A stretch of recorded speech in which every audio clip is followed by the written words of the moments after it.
Boxing is one of the toughest sports in which to maintain consistency, regardless of the competition. Because on any given night, nothing is guaranteed. What was supposed to be a straightforward tune-up bout to set up a bigger fight quickly turned chaotic when the script was turned on its head.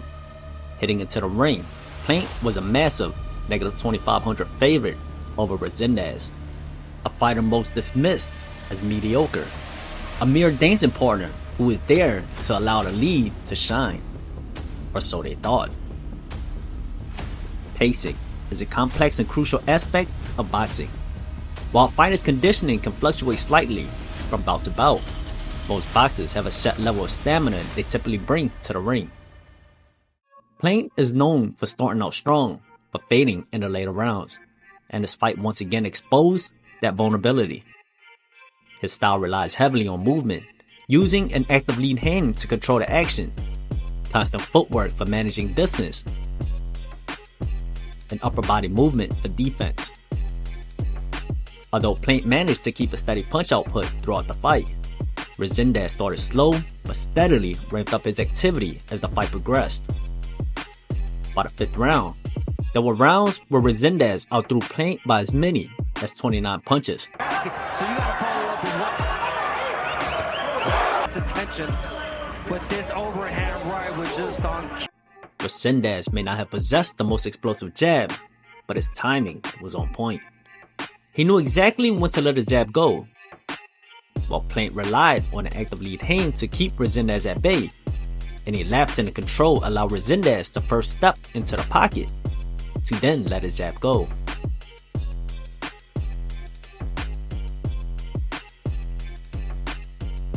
Resendiz also had a clever trick to freeze Plaint's movements. Against a slick defensive boxer like Plaint, who uses plenty of upper body movement to evade shots, the smart move is to jab to the chest. While the head is constantly in motion, the body, for the most part, remains relatively stationary, making it an easier and more reliable target.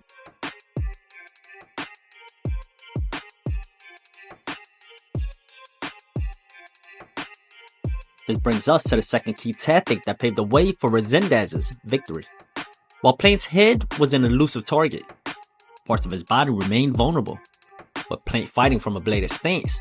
Each time he bent down to defend, his left rib became exposed for Resendiz's right hook.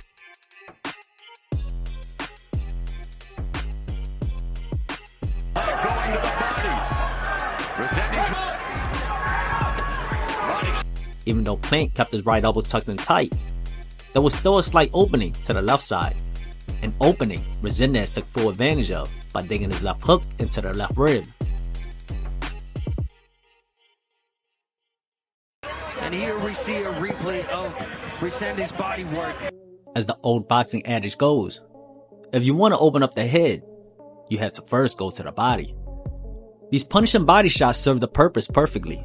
They slowed Plaint down and forced him to respect the thrust to the body.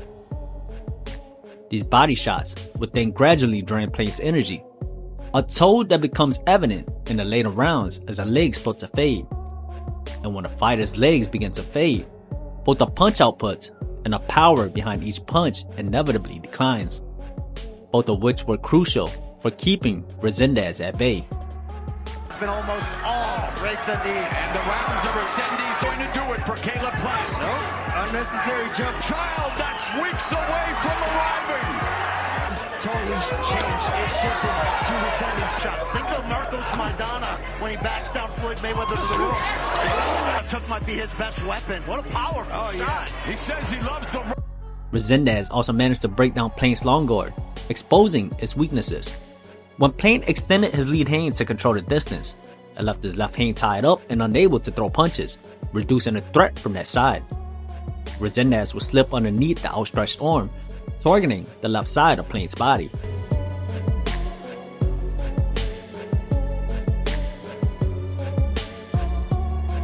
Get underneath it, using his legs to push off into a power jab.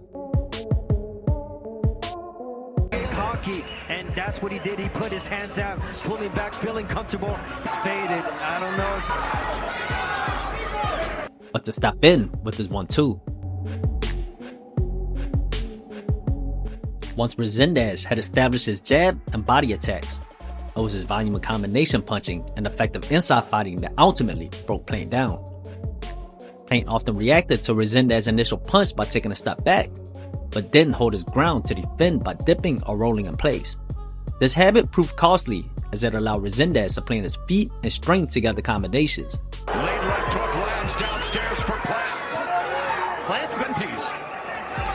Resendiz, three-punch combination. Resendiz kept his punches short and compact, focusing on speed and precision over power, making it hard for Plant to anticipate, especially when defending against each individual shot. This advantage was even more pronounced on the inside, where Plant's positioning after defending made it difficult for him to return fire, while Resendiz was able to fire off short, crisp punches in close quarters. With Plant falling behind on punches, Resendiz maintained control by dictating the pace against a fighter who needs time and space to pick his shots. Lacking real stopping power, Plant couldn't deter Resendiz from pressing forward. This fight really underscores just how difficult it is to win consistently in boxing. On any given night, your opponent might have the performance of their career. I wouldn't chalk up Plant's loss to age, but more so about long-standing issues that have never been fully polished. Throughout his career, Plant has always struggled with stamina issues in the later rounds. Being a pure boxer, it's tough to regain control of a fight against an aggressive opponent who can outwork you. Plant's vulnerabilities, his conditioning, and his lack of effectiveness on the inside were once again exposed. As much as I admire Plant, the road to becoming a two-time world champion is an uphill battle from here. He might notch another win, but he's likely to be matched against another top contender because of his name recognition.